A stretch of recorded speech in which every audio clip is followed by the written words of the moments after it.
Welcome to the Vantage Fit Corporate Wellness Podcast. This podcast is sponsored by Vantage Fit, the all-in-one AI-powered corporate wellness platform developed by Vantage Circle. Queer inclusion refers to creating an environment and society that is welcoming, respectful, and supportive of individuals who identify as queer, which is an umbrella term encompassing various sexual orientations and gender identities outside of heterosexual and cisgender norms. Queer inclusion at work is a practice of creating a workplace environment that is welcoming, supportive, and respectful of LGBTQ+ employees. It's about fostering an atmosphere where individuals can bring their whole authentic selves to work without fear of discrimination, harassment, or bias. So today we're going to talk more about this in today's podcast. I'm your host Dipshi, and today I have with me a Squadron Leader Delshad Master. Delshad Master is an Indian Air Force veteran, having served as an officer for a decade in forward fighter bases across India. Post her retirement, she has been pursuing her many passions, one of which is theatre and films. In her second innings, she's found her calling in championing the cause of the LGBTQIA+ community. Welcome to the show, Delshad. Thank you. Thanks a lot, Dipshi. Pleasure to be here. We're so glad to have you here today, Delshad. My pleasure as well. Okay, so before diving into our topic of today, would you like to introduce yourself to our listeners and tell us about your journey? All right. So I think, Dipshi, you've mentioned the two facets that have largely defined my life. The first stint that I had was with the government. I worked with the Indian Air Force as an officer. And some amount of inclusion automatically gets imbued as a defense officer, because the kind of diversity we see in the forge is unlike any other. So that, I would say, kind of paved the way for my today, which is what I do, diversity and inclusion. But there was another catalyst somewhere in between. So I was working with a digital marketing agency in Bangalore.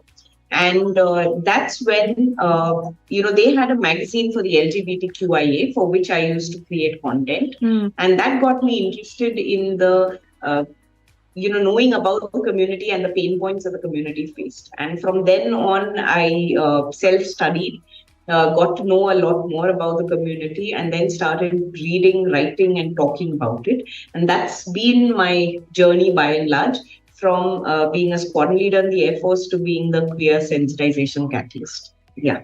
Thank you so much for sharing our inspiring journey with us, Delshad.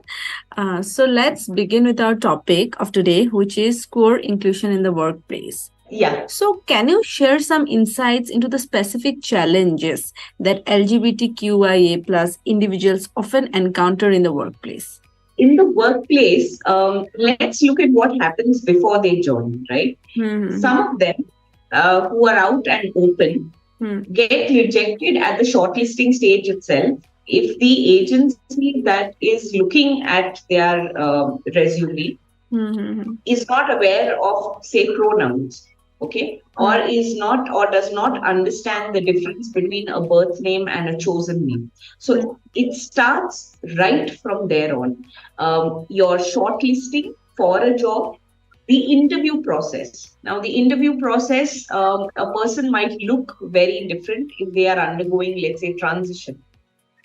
All these factors come to play on the interviewer's mind, how the person is dressed, how the person speaks, if the person is very effeminate or vice versa, extra masculine, if the person chooses to declare their pronouns, which is not a concept understood by, let's say, the interviewers, then the team that they work with, right? If they don't understand the, particular sexuality orientation or the gender that the person identifies with, then they face bullying at the workplace, they face harassment at the workplace, they face even microaggressions.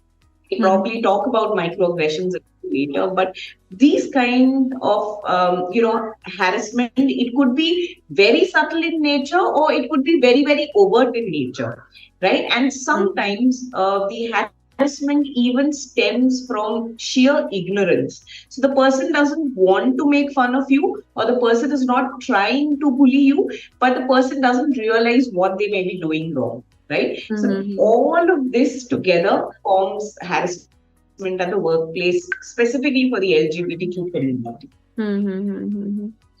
Exactly. The people belonging to the LGBTQ community still face a lot of discrimination even outside the workplace, right? So we see it on a daily basis, but I believe with time people are learning, they are becoming more aware of it, and they are slowly accepting them, right? Yes, it is. So gradually people are learning about it.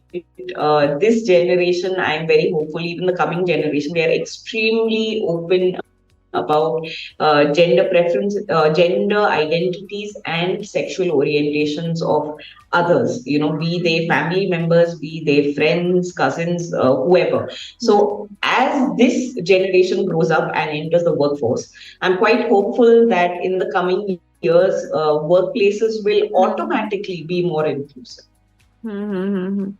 Absolutely. So, how does workplace discrimination or harassment based on sexual orientation or gender identity affect the mental health of these employees? All right. First and foremost, we don't have to look at mental health in isolation. So it's not mental health at the workplace, it's the mental health of an individual, right? Yes. Now, work is a big part of our life because about 9 hours officially, and then it could go on to 10 or 12 hours, we spend at the workplace at times. If we are not at peace, okay, if we constantly have to watch our backs, or if we constantly have to deal with taunts, comments, unsavory stares of our colleagues, right? We can never bring ourselves to work confidently. We can never be completely relaxed at the workplace and therefore 100% productive. Okay, it'll never happen.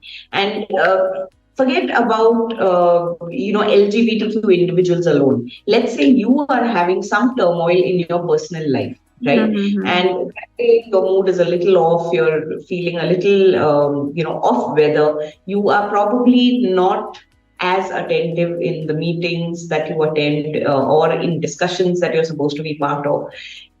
Even one day's upheaval, right, in our day-to-day personal lives brings about so much of imbalance in our work, okay, because it reflects, it's an immediate reflection. Now, look at a person who has had to face discrimination all through their life. So growing up at home, in the school, from teachers, from peers, from anybody that they encounter. In college, again, the bullying is terrible. Okay, and if the person has been a hostelite, it's even worse. And then the person comes to work. So all of these factors leading up to that point have played on the mental psyche of an individual. And therefore, if they cannot bring their whole self to work, right, if they cannot feel comfortable or feel at home at their workplace, automatically it not just impacts their work, but has a long-term effect on their mental health as well. If you're constantly, in a fight or flight mode, if you're constantly alert, it takes a toll on your body and your mind. There have to be times in the life of a person when they are fully relaxed, and that's when you are most productive. If you're constantly treading on eggshells, constantly all through your life, then it definitely and most certainly will have an impact on your mental health. Yes. And as you mentioned on the concept of microaggressions, right? So can you elaborate that and their impact on the well-being of LGBTQ individuals in professional settings? Sure. So microaggressions are not very overt or large in nature. They are transgressions. They are small, almost unnoticeable transgressions by another person, okay, which they themselves may not be aware of, that they are transgressing into another person's boundaries, and they may keep doing it out of sheer ignorance that they are actually perpetrating an act of aggression. Okay, so they're very, very, very tiny, small microaggressions in day-to-day life, in day-to-day conversation, in day-to-day gestures, wherein without them realizing, they are actually hurting and harming another person's mental health.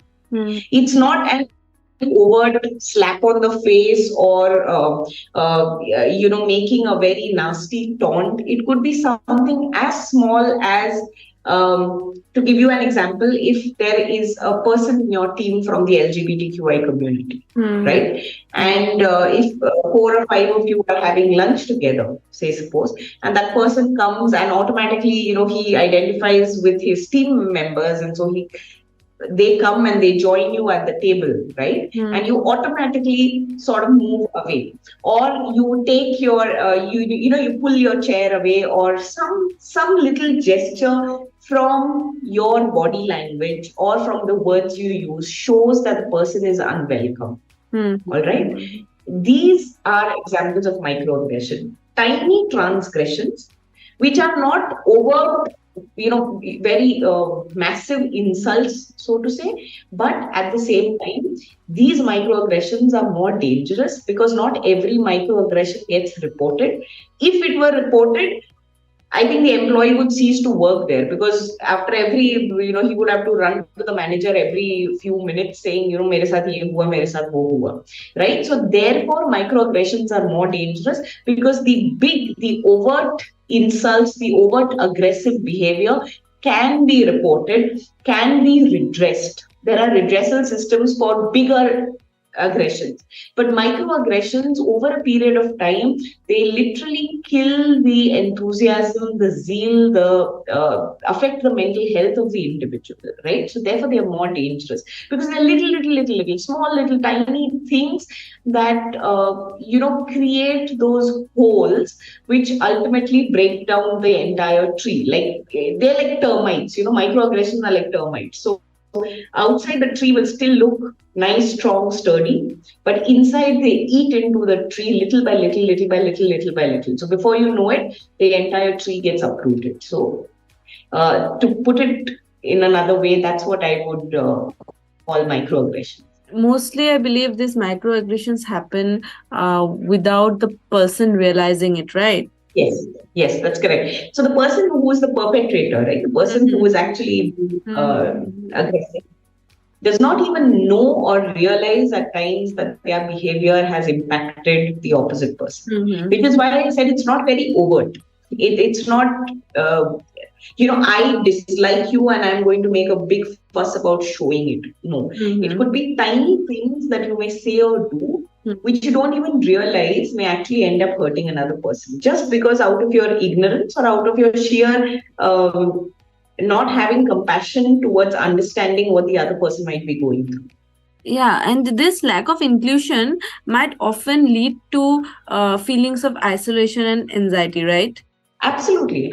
So like I gave you this example, right? You join a team, you get employed at a particular workplace, you're made to join, let's say, XYZ team. You have 7 members in the team, you're the 8th person who's joining in, and nobody really talks to you well, nobody is friendly, nobody is welcoming.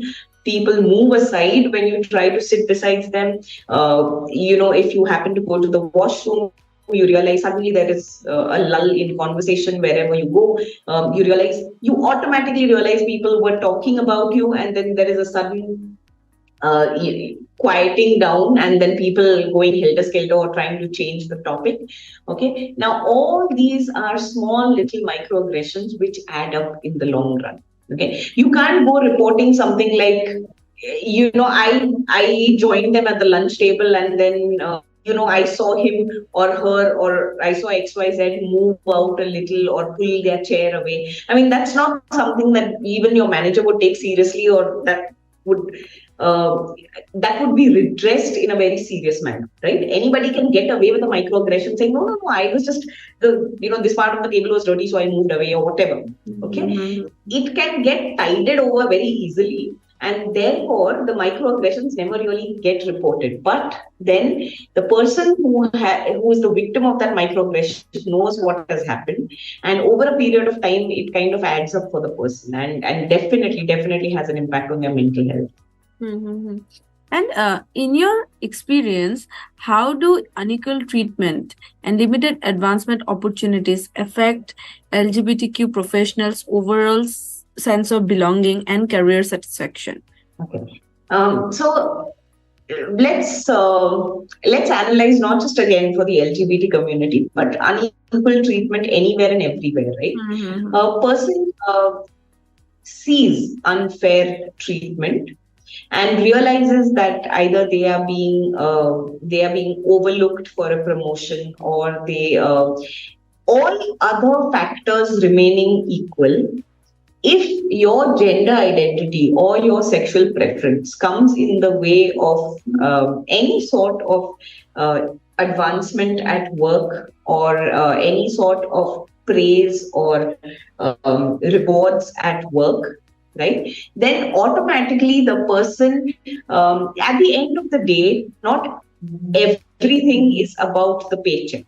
Right? The paycheck is a very big part. I am not deriving the salary that we earn. The paycheck is a big part of the earnings. But along with that, a human tendency, a human craving for being recognized for the work you do, being recognized in the form of the awards, rewards, or promotions, or even salary enhancements that you get, right? All of this is something that an employee looks forward. Right? Yes. It's not just getting one figure credited at the end of the month. It's a lot of these factors that come into play. Let's say you've made a very valid point in a meeting. You've given a great idea for either a presentation or for a product or for a service, and that gets completely overlooked. And if you notice another person with the same idea and that person is recognized for it, how would it make you feel? You're still getting your paycheck at the end of the month. Nobody has debited any amount from there. I mean, that amount remaining the same. These are the kind of factors which lead to unequal treatment. Okay? And that, again, just like microaggressions over a period of time add up, right? All other factors remaining common. These are human factors that all of us look forward to at our workplace. And if that does not meet our expectations, if the immediate manager, if your peers, if your superiors show you unequal treatment, show you a lot of bias, right, you will never be at peace. And at the first instance you might want to change your job, even if it's a lesser paying job, okay, which proves that not everything is about the paycheck. Right? If that other job treats you well, if that company understands your needs as an LGBT person, chances are you will very readily move jobs even for lesser pay. Right? And that's how unequal treatment affects persons from the LGBTQIA community. Absolutely. And I believe organizations have a big role to play in this, right? So how can these organizations effectively address mental health stigma within the community and promote an open dialogue about well-being? Okay. So organizations not just play a great part, I think they are catalysts. They are catalysts in themselves. They are the harbingers of change in any society. Okay, you look at organizations by themselves, you may look at advertising and marketing, you can look at the film industry. All of these are harbingers of change, and they have a great role. They have the role of a catalyst to play in how a society behaves or functions. To give you an example, the first organization that may have hired women may have said that, we are open to having women in the workplace. Okay, or the first, let's say, oil and gas company which said we are open to having women on the oil rig as well. Okay, every such change, okay, every such move by an organization leads to a reaction in society, and therefore they are very critical catalysts. The same applies to the LGBTQIA community. If the organization, right from the top, takes a stance, which is pro-LGBTQIA, okay, automatically it evolves a culture around all its employees, around its not just internal stakeholders, but external stakeholders as well. And by external stakeholders, I mean all your vendors, all your suppliers, even your communication that goes out, your branding communication, your marketing communication that goes out.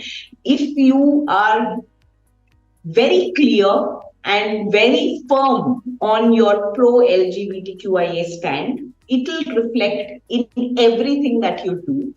And because it reflects in everything that you do, you will also train your employees and all your stakeholders about things like microaggressions, things like, queer sensitization, who they are, what they are, why they are the way they are. How can we help as allies? Why should we become allies in the first place? Mm-hmm. What does being an ally mean? If the intent comes from the top, right, all the measures will flow downwards. And once the measures begin to flow, once you begin to change the mind of your employees, once you begin to, you have to be repetitive about it. It's not about one session, one sensitization session and done. You have to be very clear that, if this is our stand, even against microaggressions, we will have a zero tolerance policy. A lot of things flow when the intent is clear and broadly and widely communicated. If the intent is clearly communicated, everybody falls in line. And gradually, when people begin to understand, the shift in the mindset is not only at the workplace, it automatically transfers into your personal life as well, right? A person working in a company, if you sensitize that person, it's not like you sensitize him only for those 8 or 12 hours that he's in office. Automatically, the person also becomes a more understanding father or mother, a more open person towards his friends who may identify as LGBTQ. Right? The change percolates all through society. Okay, the other way the change percolates through a corporation is, I told you about the branding and the marketing collaterals that you create or the message that you give out, right? Ads have so many times led to a change. Okay, to give you an example, there was an ad about voting. A very prominent company manufacturing tea had started a campaign about why everyone should vote. Mm-hmm. Another company started, or even a radio channel has started a no honking campaign. Mm-hmm. Somewhere these kind of campaigns, this kind of messaging has an impact in society at large as well. So corporations are huge catalysts. They are huge. I mean, if they have the right intent, they can really make a difference among generations in society. Yes. So, Delshad, with this, we almost come to the end of today's session. So, thank you so much for your insights. So, would you like to share some valuable suggestions with our listeners? Towards allyship, LGBT allyship? However you like. So would you like generic some suggestions which you'd like to share with our listeners? It can be related to the topic as well. Okay. So this suggestion is easier said than done. And it's a work in progress for all of us. So even when I'm making the suggestion, not that I am completely overboard and above it, but I'm equally human and I could be susceptible to this. But my main suggestion would be to try and be non-judgmental. Okay, and I say try because, again, it is a work in progress for all of us, but at least be aware of when you are being judgmental. So once you start being aware of the times that you are being judgmental of someone, automatically take a step back at that point and say, probably what is the situation of that person? It could be the person might not have had the background that I have had. The person might be feeling differently today because, let's say, the person has had a bad day since morning, and why am I being judgmental about the person's anger or the person's behavior or anything? If we just take a pause every time that we pass a judgment on someone, I think we are on our way to being good allies.